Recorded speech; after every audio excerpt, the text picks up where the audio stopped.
Hello and welcome to Mythmakers. Mythmakers is the podcast for fantasy fans and fantasy creatives, brought to you by the Oxford Centre for Fantasy. My name is Julia Golding. Now, this is one of our sidecasts where we take an author's journey through the Lord of the Rings. And we have reached Chapter 5 in Book 2 of the Fellowship of the Ring. This will probably be a chapter well known to almost everybody listening to this because it is the Bridge of Khazad-dûm, the showdown between Gandalf and the Balrog. And it is a brilliantly written chapter. I'd just like to point out it's also one of the shorter ones. So before, the last chapter we looked at, Journey into the Dark, was an hour and a half or so of audio time. This is far, far less. And it's a sort of little, almost like a perfect little miniature of how to write action scenes, as we will see as we go on. Even within a short chapter, though, we have 4 sections. The first part is preoccupied with the book that they find in the Chamber of Mazarbul. It's the broken up volume which is an account of the dwarf kingdom, or attempt to re-establish a kingdom in the Mines of Moria. Then there's a section on a sort of skirmish in that room with an escape down some stairs. Then there is the big special bit where we have the bridge over the abyss, Gandalf facing down the Balrog, and then we got a very short section at the end, which is the aftermath. Another thing just to point out before we get going is this chapter is very tidily from the point of view of Frodo all the way through. We've been seeing, as we've taken our author's journey, that sometimes we get other points of view popping in the idea that Frodo and Bilbo, or Frodo mainly, is compiling this after the end of the journey. He brings in other people's points of view. This one, you'll see, is pretty much all in his point of view. So for a very consequential chapter, it's interesting and an excellent choice to start it in silence. The elegiac lament for Balin, where we finish the last chapter, continues as you pick up the next one, with them standing around and acknowledging, like a 2-minute silence, acknowledging that Balin and all those who are with him have gone. And then it moves into a search of the chamber.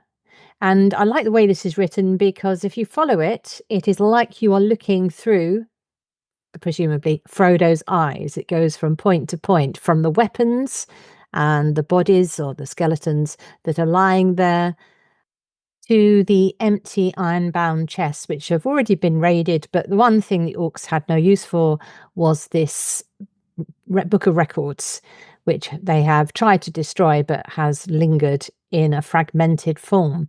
Now, just a little side note here that, of course, Tolkien knew well the state of old manuscripts. That was his job. He would know the close shave that the poem Beowulf had with fire, for example.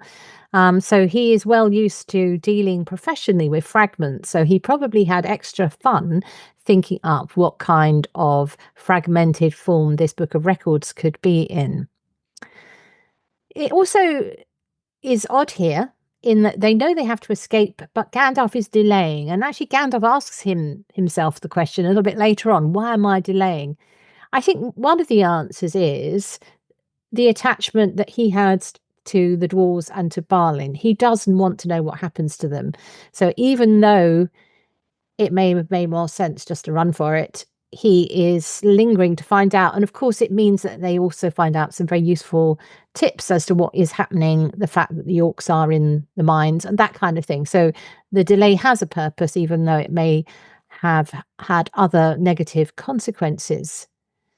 He doesn't need to stay to know, I suppose, that the orcs have been there, because he's got the evidence of the weapons around him. But he's picking up the fuller story from the book. Now, just want to point out, again, this from if you're writing yourself from author's point of view, the use of a partial manuscript is an excellent, clever way of summarizing the events of the past, without going into excruciating detail. Imagine if he'd found a pristine copy of all the years of the dwarf settlement. He wouldn't be able to summarize things like Balin's death, the loss of different dwarves to the Watcher in the Deeps, and then the final encounter, if it hadn't been this kind of partly burned, hard to read manuscript. So it's doing two jobs here. It's giving a sense of the damage that was done to the colony, and this is the only thing left to tell of their presence there. But it also means that we quickly get the headlines. There is just one little thing that's always bothered me. Do send in answers if you've got that, which is it's clear that they are there for at least 5 years. Now, the Fellowship have been walking from Rivendell for a couple of weeks. I wonder why no one sent word. Nobody seems to know that they had successfully set up there. It does seem odd that why didn't they say what was happening? Why didn't they send messages? But anyway, we'll go with the fantasy that nobody knew about them. Somebody may have an answer to that. Some of the phrases from the manuscript are wonderfully used because they then emerge out of the book and are picked up by the members of the Fellowship when they hear the same things happening again. And we've got the ominous drums in the deep, which is a phrase which is like the drum beat all the way through this chapter. So if you're thinking of writing a sort of extended piece of action, having a thread like that helps hold it together. Gimli takes the book to return to Under the Mountain, and it's not, to my knowledge, mentioned again. So I am thinking that if this isn't of the size as of the Jackson films, which is like an enormous tome, because how could he lug that around? No wonder he was finding it hard to run across the plains of Rohan. I'm suspecting it's something a bit more, book-shaped as opposed to volume. And it's described as a book, of course. So the next part is where we merge into the skirmish. The events of the book are coming out of into the present day because they start by hearing the drums. And there isn't more than that, though. It's as though it's like they're infected by the sense of panic and fear that the dwarves experienced at the end, which of course is very vividly portrayed by the scrawling last words, "They are coming." So it means that the effect of the book isn't just informational, it's atmospheric, and it carries over into members of the Fellowship. There's some wonderful details here. I've noted down this particular one.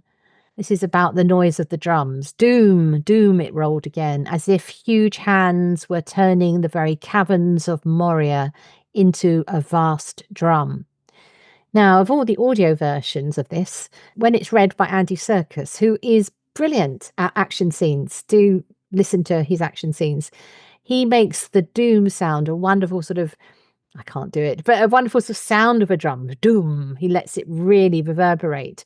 And I think that is what Tolkien is intending for us to pick up here. So in this panic, it's notable that Gandalf is the one who sort of tamps it down, and he takes control in a more visible way than he has elsewhere. He breaks their panic by saying, "That happened to the dwarves, but I was not here then." And he overrules Aragorn, who says, "We must go, gotta leave." He's still in, flight mode. Gandalf is much more methodical about, we've got to strategize our exit.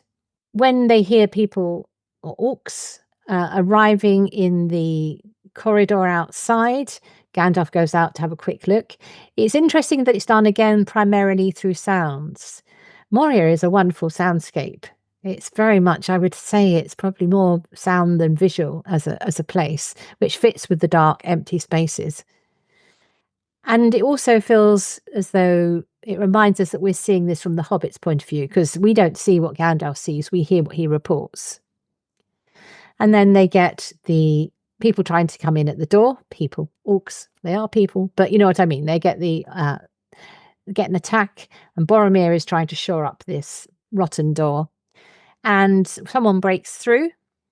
And here we get Frodo being far more heroic than he is in the film. I was noting there was a poll of the favourite characters. This is IMDb, had a poll of the favourite Lord of the Rings characters from the film. And Frodo doesn't make it into the top 5.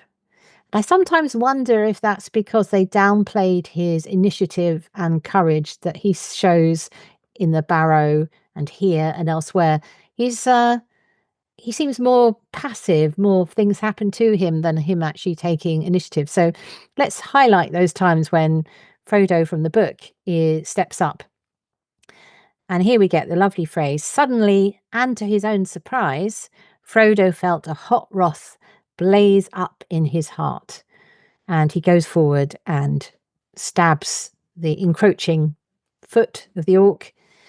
And there's a reflection here on the relative strength of the weapon. So whereas Boromir's sword does have no effect, Sting is able to cut through the sort of the outer skin, I suppose, the scales of this orc.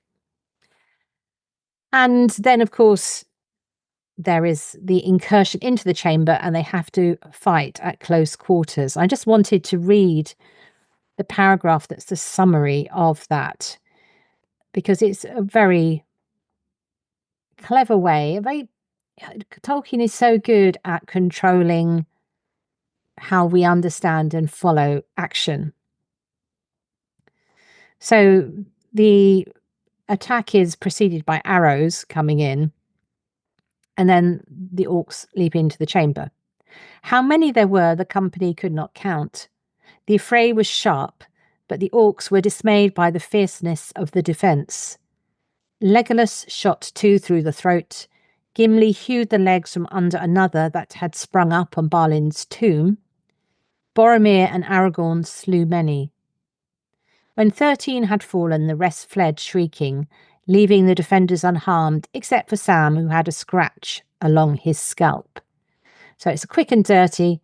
I note here some of the differences from the film.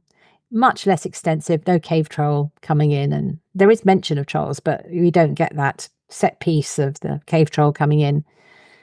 We also here, do you notice that it's not Gimli on the tomb? An orc has leapt on the tomb.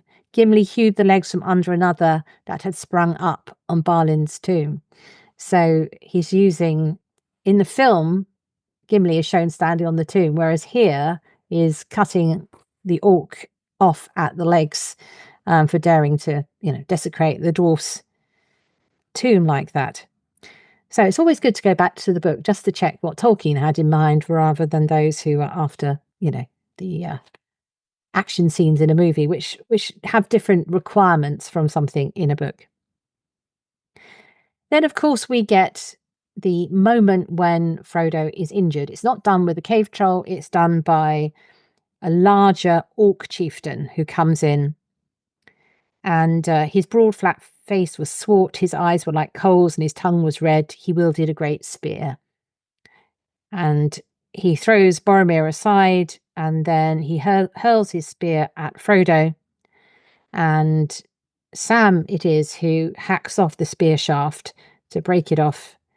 And then, as the orc is approaching, Aragorn comes in, and Anduril comes down upon the helm, and the orc fell with cloven head. So it's a kind of joint defence between Sam and Aragorn of Frodo there. There has been some criticism of Tolkien sort of racially profiling his orcs. Not sure that's entirely true. This does seem like swart does mean black. But I think what he's going for isn't to do with, skin colour in our sense. It's more just as the true colour of the Black Riders is white. He's going for the kind of underground traditional association of the sort of cave-dwelling dark creatures in the dark here. But I guess if he was writing it today, he might have other thoughts about how he chooses to characterize his bad guys. Anyway, but that's what I think he's going for there. And so I hope people don't find that at all offensive. So they now leave the chamber. Aragorn picks up the dazed Frodo. And Gimli is described as being reluctant to leave it. kind of always think, really? But who knows? He knows it's the last time he's going to see Balin's tomb. And Gandalf, all through this chapter, is really trying to get them to obey. So they've got a fellowship structure, which is done by consensus. And now he's having to overrule everybody to get them to behave and save their lives. And he says, "Do as I say," said Gandalf fiercely. "Swords are no more use here. Go." And so the next confrontation, where they go down the stairs and wait for Gandalf, is we hear it from a distance. So we can hear the sort of the cries above and the crack and the collapse of the chamber, but it's at a distance. And just note what's going on here. Tolkien is saving the big confrontation. He's not showing us a prelim of the fight with the Balrog. It happens upstairs, out of sight. We just hear it. What we hear is its effect, but he's holding back the full horror of the Balrog. Don't give us too much details. Hold back. Make us work for it. Give us an appetite to see this monster. And Gandalf says ominously when he comes down, "But I have met my match and have nearly been destroyed." So we know Gandalf's on the back foot, but they seem to have escaped for the moment. He says that in order to stop the Balrog, he had to speak a word of command. Now, command seems like to have the stature of a world founding power, like the music of the Aenor creation. It seems as though it's like that kind of magic isn't just lighting a fire. It's like digging deep into the structure of the world, which is why it's so meaningful. I haven't really looked into the whole issue of words of commands. I'm going to have to see if I can find any other examples where that is referred to in that way. But clearly it's like Gandalf digging deep in his magic to prevent the Balrog following them. And then we get the "How did Frodo survive" section. And it's not resolved here. We know he's wearing the mithril coat, and we were reminded, of course, last chapter. Aragorn is saying that thrust would have skewered a wild boar. Frodo says he feels like he's been between a hammer and an anvil. But then it's rather great here that Gandalf gets to say, "There is more about you than meets the eyes, as I said of him," meaning Bilbo, "long ago. It's true on many levels. There's more to Frodo than meets the eye. He lasts longer with the ring than anybody else could. But also, I think it's the tipping the wink that Gandalf knows that Frodo is wearing the mithril coat, which of course he doesn't get to see because he disappears down into the chasm before Frodo is given a chance to rest. Now, if you're interested in learning Orcish speech, here you've got another word to add, which is gash. They come down to find that the lower levels are on fire. Now, there is no swaying rock sculpture, as in the Peter Jackson films. This section in the film is propelled along by the music. I think Tolkien he doesn't hang around at all in this chapter. As I've said, it's very short. And I believe when I was watching the making of, the reason why they did that swaying pinnacle of stone in the Peter Jackson film came down to the fact that a concept artist had drawn something which gave Jackson the idea. So it's not from the book at all. You may like it. It has its own... I suppose what it shows in the film is this section is all about the Fellowship working together. So they fight together, then they save each other together, and it's also a moment when Frodo and Aragorn have a time together. So I can see how it works in filmic terms. But anyway, the book isn't hanging around doing that kind of stuff. It's going straight to what is the main point of this chapter. And there is the phrase, "Some new devilry is here," when they see the fire and the trap that's been set for them. There aren't really devils in Middle-earth, but we understand what it means. The book is said to be a translation, so it doesn't have to be a sort of devilry in the sense of our understanding of that now. It means evil doing, I think. Anyway, this is one of the few times when devils or demons is mentioned. He tends to avoid that kind of language, using things like orcish instead. Do note, I haven't mentioned every time it's said, but do note there's still this doom, doom going on in the background, this heartbeat raising our pulses. The whole part of this chapter is surely written to be read out. I was reminded of Dickens. Now, Dickens made a part of his living from reading out sections of his novels, things like The Death of Nancy or Scrooge, and from The Christmas Carol. The Nancy is from Oliver Twist, of course. He wrote to perform, and he was consciously listening for how it would later work out if he wrote it, if he declaimed it in front of an audience. And for all the accounts of it, he was a very good reader. This has that feel that Tolkien was reading it out, aware of how it would strike a listener. It just begs to be read out loud, doesn't it? We have a reminder in the middle of, in my section 343, that we are in Frodo's point of view. Suddenly Frodo saw before him a black chasm. It's quite a good idea to keep gently circling back to your main character point of view, just so we know where we are. And that is a good way of doing it. But then we have the arrival of one of the most famous monsters of them all, the Balrog. I love the way it comes. So it comes in stages. We've got the fire, we've got the fear of the orcs. Then we have Legolas, who then cries out, "Aye, aye, a Balrog is come." He is the oldest race who knows the Balrog from the days when the sons of Yannor fought them, and many of the famous elven lords died at the hands of Balrogs. And then it goes to Gimli, because of course it's partly the dwarf's responsibility in some way that the Balrog is released. And he calls it Durin's Bane, so another fell creature for their race. And then finally, Gandalf sort of sums up the reaction. Now I understand. This is what we've all been building up to. This is why, in the end, he knows that he's come to the final confrontation. It is so familiar to us, this section. And actually, this is one of the bits in the Jackson film which I think is very, very well done. But it's worth going back to the book to look at the details. First of all, note it's a silent foe. Doesn't shout or declaim anything. Presumably the noise of it moving around and the whipping, the crack of the whip and that kind of thing is a kind of noise, but it is dark and silent and menacing.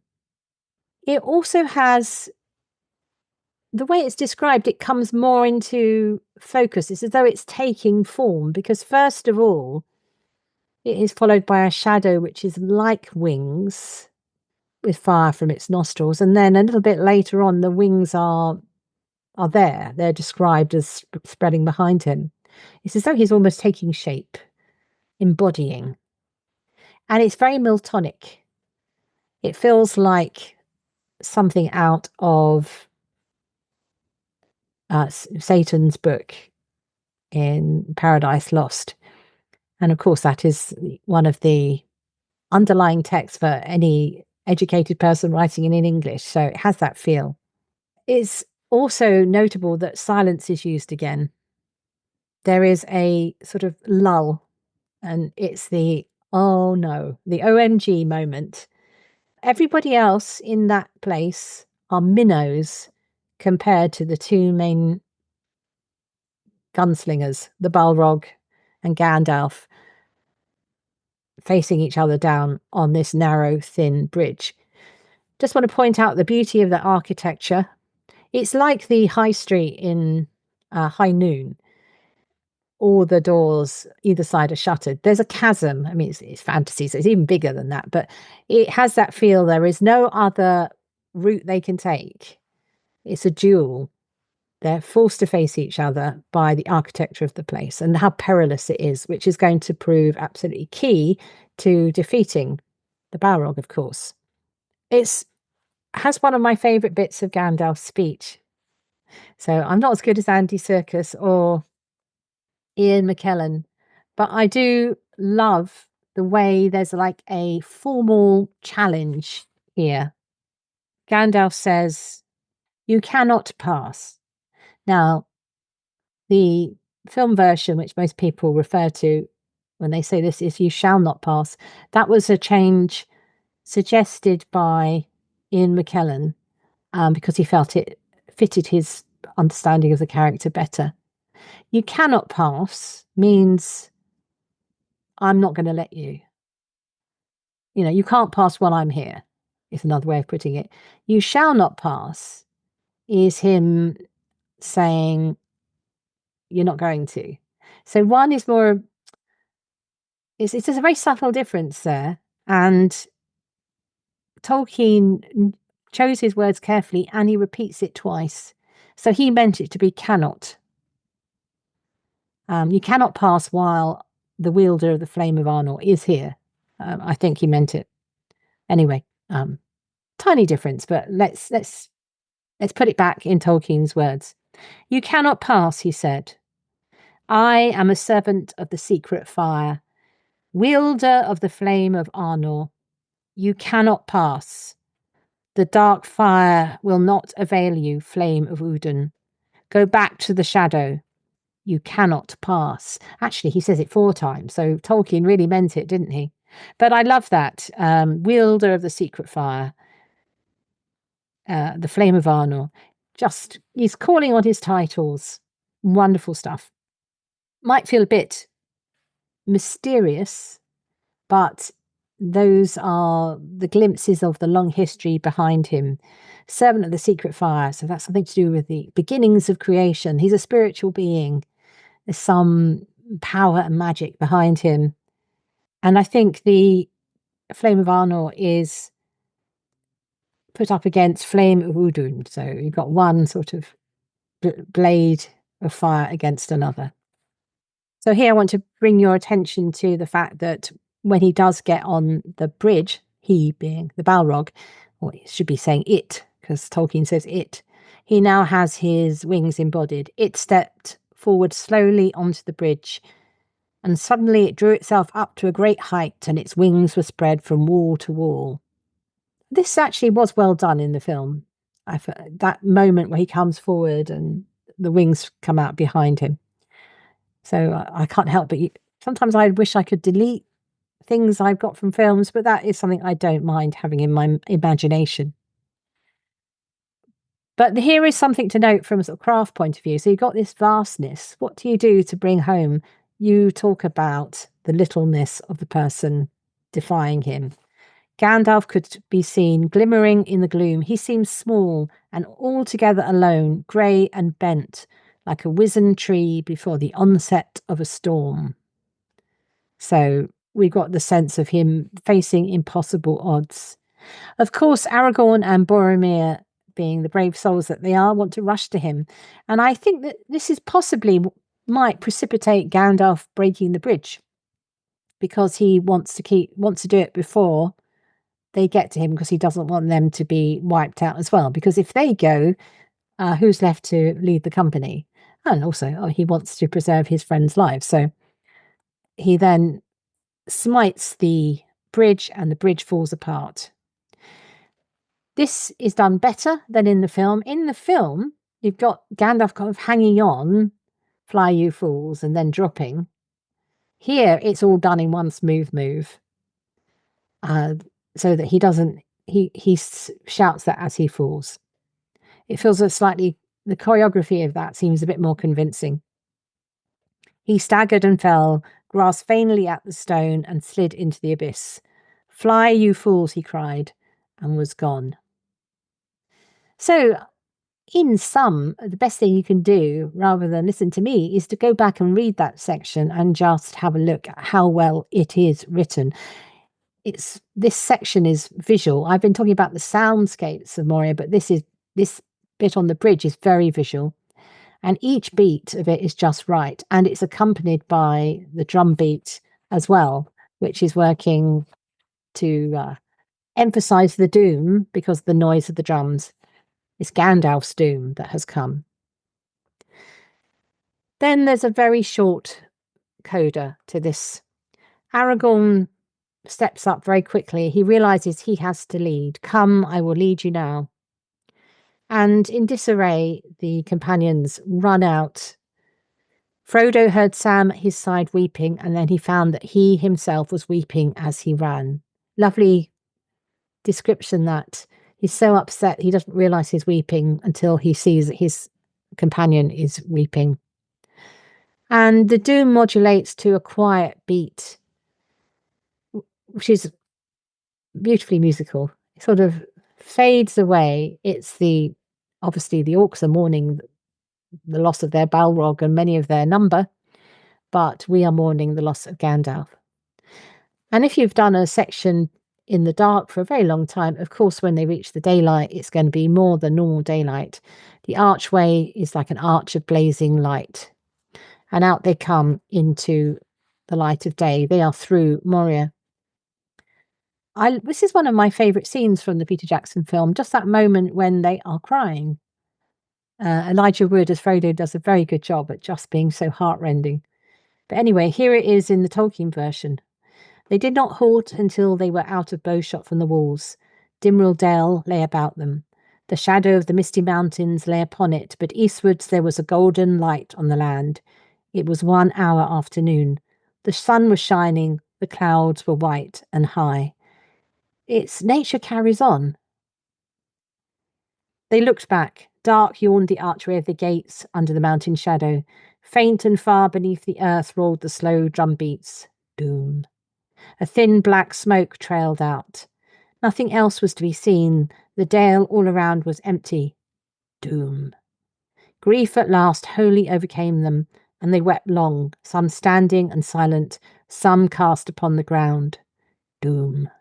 Doom. The drum beats faded. It feels like a piece of epic poetry, that. Wonderful, wonderful chapter. Possibly one of my favourites. I wonder if it's your favourite, because actually it's got a lot of competition, because the next chapter we're going to reach Lothlorien, which also is a fave. So this is such a great section of the book. Anyway, I hope you enjoyed spending some time on the bridge of Khazad-dûm with me today, and look forward to meeting you again as we reach Lothlorien.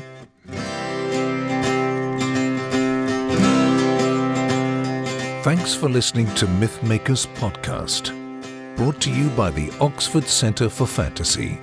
Visit oxfordcenterforfantasy.org to join in the fun. Find out about our online courses, in-person stays in Oxford, plus visit our shop for great gifts.